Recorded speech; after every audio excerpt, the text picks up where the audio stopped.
of today and happy weekend. Now, before we go into the topic of today, I just want to encourage someone, or what I want to say, it's something very timely and very important. Please, if you were in a toxic relationship in 2023, don't bring it to this new year. You shouldn't be getting older. You're getting closer to your visions, your age is adding, and you still keep on having a toxic relationship. Now, when we're talking about toxic relationship, in sexual knowledge, you're not only talking about a relationship where you're being harassed, maybe you're being raped, you're being assaulted, insulted, embarrassed. No, maybe you have violence of different kinds, physical, mental, social violence. That's not all about it. But now let me tell you something. If you have been in a relationship where you constantly have abortion, that is a toxic relationship.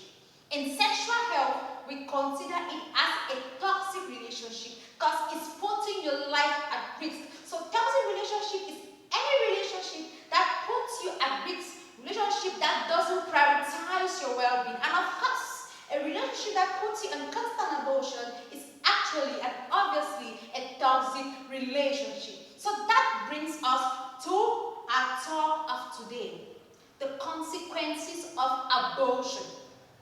Now, it has come to actualization on relation that out of 100% relationships among youths, 95% of those relationships are involved in sexual relation. And amongst the 95%, 90% are actively involved in abortion and pregnancy preventive contraceptives. The most disheartening part of it is that amongst this 90%, 85% are nulliparous. So we're talking about nulliparous medically, we're talking about persons, women who have never given birth to a live baby. Major talk on normal pigeon. Girl may never born pikin. He never ever born pikin for a life. But they take preventive measures for not carrying baby. And he constantly do abortion because boyfriend want pikin. This is my focus of today. Now, I'm not here to condemn anyone. I'm not here to stigmatize anyone. You may have been in this situation because you were ignorant of the act. That's why I'm here today to enlighten us on the dangers of abortion. I know some people will be like, what if my don't marry, they still go move belly? Now, when a woman is married or when a woman is pregnant and a woman comes to the hospital for us to do abortions, there are legal abortions that I, as a medical personnel, I can do it. I'm legalized to do, but under strict medical observations and reasons, like a risk pregnancy and so on. But the one I'm talking about today is illegal abortion. How most of us used to go about doing stuff. You know, some of us take dangerous natural substances just to prevent pregnancy. I don't want to name them. I believe we know majority of them. And now you put yourself at risk. Ask yourself a question. If you have 2, 3, 4 abortions in that relationship, do you think that man will marry you? No, he wouldn't. Even if he wants to, you'll be skeptical about your ability to have a child. So why putting yourself at risk? And any man who loves you, who actually truly loves and values you, won't be putting you at risk because abortion risks you, the lady, and not the man. Take note. So now, briefly, we'll now come to the consequences of abortion. Number 1, septic abortion. We're talking about septic abortion. What do we mean? The abortion that didn't come out sterile. It wasn't sterile. You know, we just talk in a layman language. It might be clean. Maybe you just went to one pharmacy and you met one nurse or a doctor or something like that because you don't want to go to the hospital because there's no money for one reason or the other. Just be like, just help me now. And again at 15K, just help me move the thing. The man who just carry speculum, whether to sterilize them, whether we keep an for dust or you just carry and join use them for your skin. And you don't even care. You don't even have a clue of what is happening. And there's no way you would even ask him, have you sterilized or have you washed the instruments? Because you know that you're not paying him well. So you just be like, anyhow, I'm doing your job. Now, you're only thinking of you being free of that pregnancy, but you don't know the consequences of that act being unsterile or not being sterile. It's very risky when abortion is being septic, because whatever you're using goes directly inside of you, and once it's not sterile, your system inculcates bacteria. Let's pray it's only bacteria and not viruses and parasites. Imagine that thing was being used and someone was positive. I know people will be like, virus died 5 minutes after, but what if it wasn't stabilized? And what if you just came in 2 minutes after that person left to do your news and they use it on you? What will be the effect? You'll be fast about it. The next consequence would be failed abortion. By failed abortion, we mean the abortion was actually being done, but it was incomplete. So when that happens, you have retained materials in your uterus. That is, they move the belly, but the belly not come out fine. So some pack for the pikin remain inside. Now what will happen is it will start rotting for inside you. And when it start rotting, it will start giving you belly ache. It will start giving you some other consequences. And if it's not quickly detected, it may cause harm, it may affect vital organs, and if God don't show you mercy, death will be inevitable. I'm not talking to give you fear. I've had experience of this. I've had people who lost their life due to this failed abortion complication. Another thing is uterine perforation. By uterine perforation, which means the uterus might be injured. There may be a slight injury on the uterus in the course of the abortion. And remember, every consequence comes with a complication. I don't think you may want to do that. No, you wouldn't. But you have been doing it because of ignorance. Because I'm here to enlighten you. So your uterus might be injured and you wouldn't know because it's in there. But after a while, it may be giving you complications if it doesn't heal fast. Another stuff is cervical laceration. It means a cervix tear. It could be a light tear or a deep cut. There's a possibility, especially when the baby is already matured, like 5, 6, 7 months. And then you'll be like, for the woman, when they go to hospital, they will do pick belly, they picking die, they go for hospital, they give first time when they move out. It's different, mama. You know what I mean? The case be different.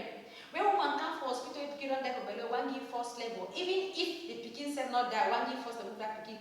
We do that under strict restrictions and monitoring. We monitor that patient. We monitor everything we do. We make sure we follow procedures. But now, when you just need because you do, but you know, you come meet us on nurse or some doctor.